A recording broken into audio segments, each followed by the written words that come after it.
पर है, जहां उन्होंने मुख्यमंत्री अशोक गहलोत पर हमला बोला। बेनीवाल ने कहा कि सीएम गहलोत ने अपने बेटे का आरसी अध्यक्ष के तौर पर निर्विरोध निर्वाचन करवा दिया। मुख्यमंत्री ने पुत्र मोह में अपने बेटे का निर्वाचन तो करवा दिया है, लेकिन राजस्थान के लाखों बेटों और उनके भविष्य के साथ खिलवाड़ हो रहा है। उनसे गहलोत को कोई मतलब नहीं है। लाखों बेरोजगार युवा दर दर की ठोकरें खाने को मजबूर हो गए, लेकिन गहलोत सरकार ना ही पेपर आउट करवाने वाले के खिलाफ कड़ी कार्रवाई कर रही है और ना ही इन बेरोजगारों के भविष्य की ओर देख रहे हैं। ऐसे में पेपर आउट कराने वाले गिरोह के भी सीएमओ की तार जुड़े हुए हैं, इसलिए इन पर कार्रवाई नहीं हो रही।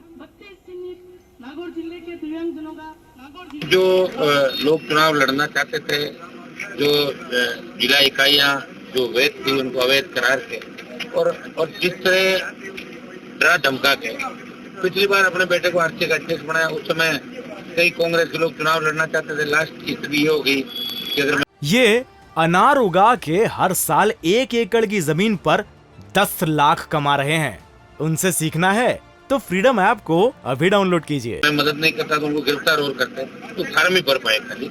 और अब की बार जयपुर कमिश्नर ने डरा धमका के और एक तरफा मुख्यमंत्री के बेटे को अध्यक्ष बना दिया। दुर्भाग्यपूर्ण है। जिनकी रोज भर्तियां पेपर लीक हो रहे हैं, रोज आउट हो रहे हैं, आपके सीएमओ के साथ जुड़े हुए हैं। जो आज मैंने आरोप लगाए थे, अगर मेरे आरोप सही है तो उनकी जांच कराएं, और मेरे आरोप अगर गलत है तो जवाब दे राजस्थान की सरकार कि हनुमान बेनीवाल ने आरोप गलत लगाए। किस तरह इनके ओएसडी का पहले नाम आया था पिछली बार, अमित टाका के जो तार जुड़े हुए थे, किस तरह आपके सुभाष गर्ग का था, इनके पहले के जो रीट के अंदर मामला उसमें मंत्री का था। तो ये सीबीआई जांच कहाँ से क्यों डर रहे मुख्यमंत्री की? ये महिपाल मदेरणा और मलखान और बाबूलाल नागर का मामला हुआ, उस समय तो सीबीआई जांच करा दी इन्होंने सारी। अब कौन सी आपत्ति आ गई? करवा दे सीबीआई जांच।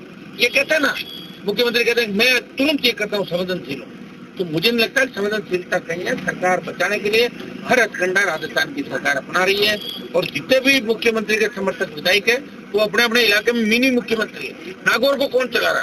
नामा का विधायक जिसका भाई और जीजा हत्या के मामले में अंदर है, वो पूरे नागौर को चला रहा है। नागौर जिले की हर नियुक्ति उसके इशारे पे होती है। बाकी विधायकों की स्थिति क्या मैं जानता हूँ सब। पड़ोसी राज्यों में जो अच्छा काम हो रहा है वो क्यों नहीं कर रहे हो? गुजरात में शराबबंदी लागू करो आप राजस्थान के अंदर।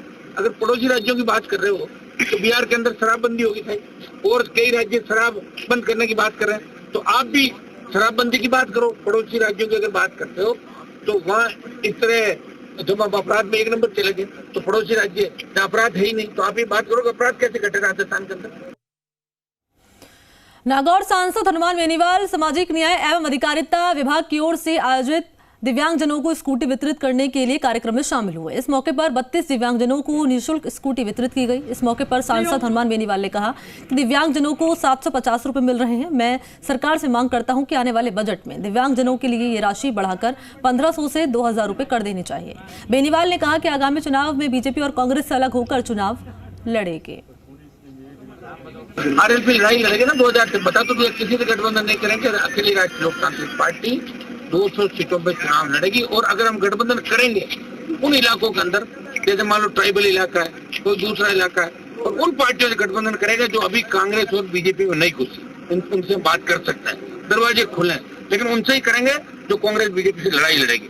जो गठबंधन हमसे करे, जीत जाए और कांग्रेस बीजेपी गोद में चली जाए, ऐसी पार्टी से गठबंधन नहीं करे। ये अनार उगा के हर साल 1 एकड़ की जमीन पर 10 लाख कमा रहे हैं। उनसे सीखना है तो फ्रीडम ऐप को अभी डाउनलोड कीजिए।